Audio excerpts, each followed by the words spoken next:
पार लगना तो उसको निषाद के सामने झुकना ही पड़ेगा, और जो नहीं झुकेंगे वो टूटेंगे।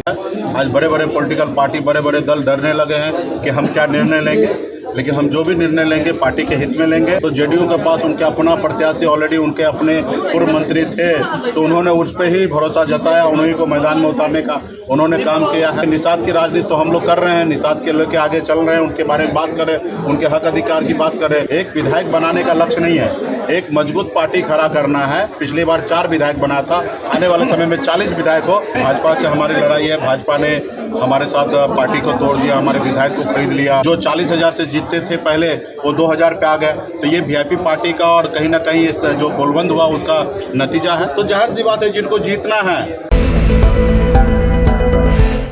बहुत सारे प्रत्याशी का हमारे पास बायोडेटा भी आया है। समीकरण के अनुकूल हम लोगों ने पार्टी के पदाधिकारी से बात किया है। सभी लोगों ने निर्णय लिया है कि आपको जो भी निर्णय लेना है आप स्वतंत्र हैं, और अधिकृत किए हैं हमें। और कल हम निर्णय लेंगे पार्टी हित में कि हमें क्या करना है, इनको उतारना है, कैसे समीकरण उतारना है। आज बिहार में निषाद समाज और वीआईपी पार्टी एक फैक्टर तो बन ही चुका है। आज बड़े बड़े पॉलिटिकल पार्टी, बड़े बड़े दल डरने लगे हैं कि हम क्या निर्णय लेंगे, लेकिन हम जो भी निर्णय लेंगे पार्टी के हित में लेंगे, और खास करके अपने दुश्मन को ध्यान में रख के लेंगे।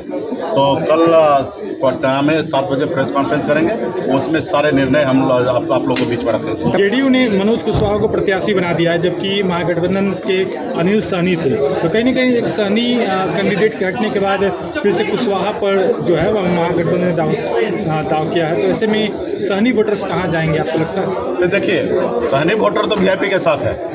प्रत्याशी उतारे ना का काम तो जिनके दल है उनको सोचना है। और वो सीट गठबंधन के तहत में जेडीयू को चला गया है, वो आरजेडी का सीट रहा नहीं है। और जहाँ जेडीयू को सोचना था कि किनको लड़ाना है, तो जेडीयू के पास उनके अपना प्रत्याशी ऑलरेडी उनके अपने पूर्व मंत्री थे, तो उन्होंने उस पर ही भरोसा जताया, उन्हीं को मैदान में उतारने का उन्होंने काम किया है। जैसे आज कल मुझे जिनको भी प्रत्याशी बनाना, तो हम किसी से पूछ के थोड़े करेंगे, हमें जो उचित लगेगा वो करेंगे। तो जेडीयू का अपना उद्देश्य था, अभी भारतीय जनता पार्टी को सोचना कि किनको उतारना है। तो निषाद से जो प्यार करेंगे वो निषाद को उतारेंगे। बाकी निषाद की राजनीति तो हम लोग कर रहे हैं, निषाद के लेके आगे चल रहे हैं, उनके बारे में बात करें, उनके हक अधिकार की बात करें। तो अभी फर्स्ट प्रायोरिटी निषाद के लिए तो मेरा राय बन गया है। तो आने वाले समय में निषाद आगे बढ़ेगा, अब बहुत जगह विधायक बनेंगे। हम लोगों को एक विधायक बनाने का लक्ष्य नहीं है, एक मजबूत पार्टी खड़ा करना है, जिसमें आने वाले समय में हमने पिछली बार 4 विधायक बना था, आने वाले समय में 40 विधायक हो। इस उद्देश्य से हम लोग चल रहे हैं। और बाकी पार्टी तो निषाद, जितने भी हमारे समाज के लोग हैं, वो पूरा आस्था विश्वास इस पार्टी से जता के रखे हैं। मोकामा गोपालगंज में आपने महागठबंधन का दिल खोल के समर्थन किया था, क्या इस बार पार्टी से बात हुई थी महागठबंधन के नेताओं से कि आपको यहाँ मदद करें? वहाँ पे उस समय हमने देखा था क्या उचित होगा, उस समय हमने उनके लिए निर्णय लिया था। क्योंकि भाजपा से हमारी लड़ाई है, भाजपा ने हमारे साथ पार्टी को तोड़ दिया, हमारे विधायक को खरीद लिया, और हमें सरकार से बाहर कर दिए। उस सरकार से जो सरकार हमने बनाया, और उसके लिए हमें मौका मिला तो हमने गोछा में चुनाव लड़ा, अपनी ताकत दिखाया। यहाँ पे हमें एक समीकरण के तहत हमें लगा कि सहयोगी को भाजपा को हरा के उनको जिता देना, तो वो भी हमने किया। मोकामा में शानदार महागठबंधन का जीत हुआ। तो गोपालगंज में भी कह सकते हैं कि जीत हुआ। अगर MY 20,000 वोट, अगर 21,000 वोट अगर इधर उधर नहीं होता, तो वहाँ पे भी बड़े संख्या में 18,000 वोट से महागठबंधन जीतता।